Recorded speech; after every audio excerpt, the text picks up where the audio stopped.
بسم الله الرحمن الرحيم. السلام عليكم ورحمة الله وبركاته. الحمد لله حمدا كثيرا طيبا مباركا فيه، والصلاة والسلام على سيد الأنبياء والمرسلين محمد وآله وصحبه أجمعين، أما بعد.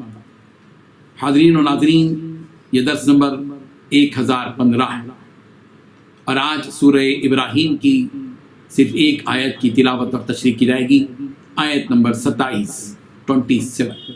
چلیے سب سے پہلے اس آیت کی ہم تلاوت کرتے ہیں، لفظی ترجمے اور ترجمے کے بعد تشریح کرتے ہیں۔ اعوذ باللہ من الشیطان الرجیم، بسم اللہ الرحمن الرحیم۔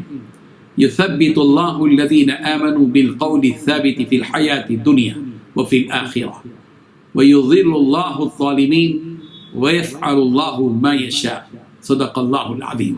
لفظی ترجمہ یوں ہے، یثبت اللہ، اللہ ثابت قدم رکھتا ہے، الذین، ان لوگوں کو جو آمنو، ایمان لائے، بالقول الثابت، قول ثابت یعنی کلمہ توحید کے ساتھ، فی الحیات الدنیا، دنیا کی زندگی میں، وفی الآخرہ، اور آخرت میں بھی، ویضل اللہ، اللہ گمراہ کرتا ہے، الظالمین، ظالموں کو، ویفعل اللہ، اور اللہ کرتا ہے، ما یشاء، جو چاہتا ہے۔ ترجمہ یوں ہے، اللہ تعالیٰ مومنوں کے دلوں کو صحیح اور پکی بات سے دنیا کی زندگی میں بھی مضبوط رکھتا ہے اور آخرت میں بھی رکھے گا، اور اللہ بے انصافوں کو گمراہ کر دیتا ہے، اور اللہ جو چاہتا ہے کرتا ہے۔ اس آیت میں 3 باتیں بتائی گئی ہیں۔ پہلی بات، جو لوگ ایمان لاتے ہیں اللہ ان کو اس مضبوط بات پر دنیا کی زندگی میں بھی جمع عطا کرتا ہے اور آخرت میں بھی۔ دوسری بات، اور ظالم لوگوں کو اللہ گمراہ کر دیتا ہے۔ تیسری بات، اور اللہ اپنی حکمت کے مطابق جو چاہتا ہے کرتا ہے۔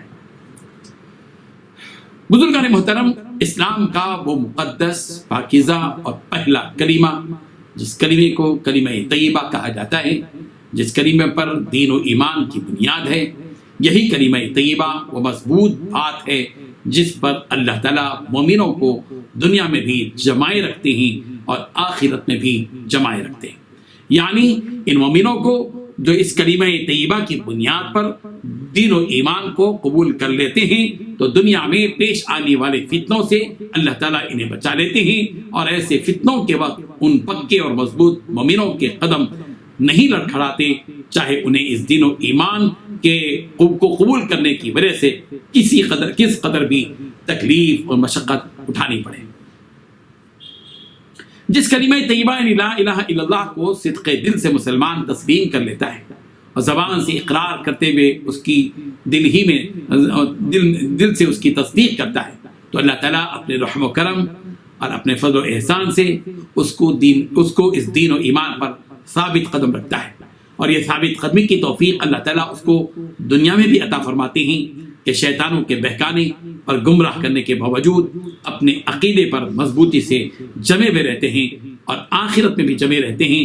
اس کا مطلب یہ ہے کہ جب قبر میں ان کے نکیر سوال کریں گے تو اللہ تعالیٰ ان کی زبانوں سے، آدمی سے جب قبر میں سوال کیا رہتا ہے تو وہ لا الہ الا اللہ محمد رسول اللہ کی گواہی دے دیتا ہے۔ پھر فرمایا کہ یثبت اللہ الذین آمنوا بالقول الثابت فی الحیات الدنیا وفی الآخرہ میں اسی حقیقت کو بیان کیا گیا ہے۔ یہ بخاری کی روایت ہے۔ حضرت عثمان رضی اللہ عنہ سے روایت ہے، رسول رحمت صلی اللہ علیہ وسلم جب میت کو دفن کر کے فارغ ہو جاتے تھے تو فرماتے تھے کہ اپنے بھائی کے لیے مغفرت کا سوال کرو، پھر اس کے لیے ثابت قدم رہنے کا سوال کرو، کیونکہ اب اس سے سوال کیا جائے گا۔ یہ ابو داؤد کی روایت ہے۔ اس کے بعد اس آیت میں یہ بات بتلا دی گئی ہے کہ وہ یضل اللہ الظالمین، اللہ تعالیٰ ظالموں کو گمراہ کرتا ہے۔ اور سوال یہ ہے کہ ظالم سے کون مراد ہے؟ صاحب روح المعانی فرماتے ہیں کہ ظالم سے کافر لوگ مراد ہیں۔ ظالموں کو اللہ تعالیٰ گمراہ کرتا ہے کا مطلب یہ ہے کہ جب ان کافروں نے اللہ تعالیٰ کی فطرت کو بدل دیا اور کلمہ طیبہ جو ثابت قول ہے اس کی طرف راستہ نہیں پایا اور ہدایت پانے والوں کے بجائے گمراہوں کی پیروی کی، اور ایسے لوگوں کی پیروی کی جن کے پاس کوئی دلیل ہی نہیں تھی، اور اپنی آنکھوں سے واضح دلیلوں اور ان کے اثرات کو دیکھنے کے باوجود سیدھے راستے سے دور رہے، اللہ تعالیٰ ان کو حق کے راستے سے دور ہی رکھیں گے۔ نہ دنیا میں ان کی زبانوں سے حق کا کلمہ نکلے گا اور نہ ہی آخرت میں ان کی زبانیں حق کی بات کہہ سکیں گی۔ یہی وجہ ہے کہ کافروں سے جب قبر میں رسول رحمت صلی اللہ علیہ وسلم کے بارے میں پوچھا جائے گا تو یہ جواب میں کہیں گے کہ میں نہیں جانتا، میں وہی کہتا تھا جو لوگ کہتے تھے، یا یوں کہے گا ہائے ہاں لا ادری، ہاں ہائے افسوس میں نہیں جانتا، ہاں ہاں لا ادری۔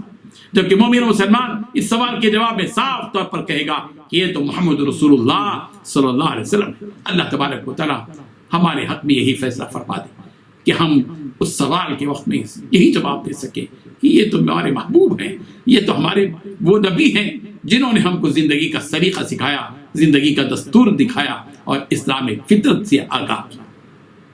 اس کے بعد اللہ تبارک و تعالیٰ کے بارے میں یہ حقیقت بیان کی جا رہی ہے وَيَفْعَلُ اللَّهُ مَا يَشَاءُ، اللہ تعالیٰ وہی کرتے ہیں جو وہ چاہتے ہیں۔ وہ کون ہے؟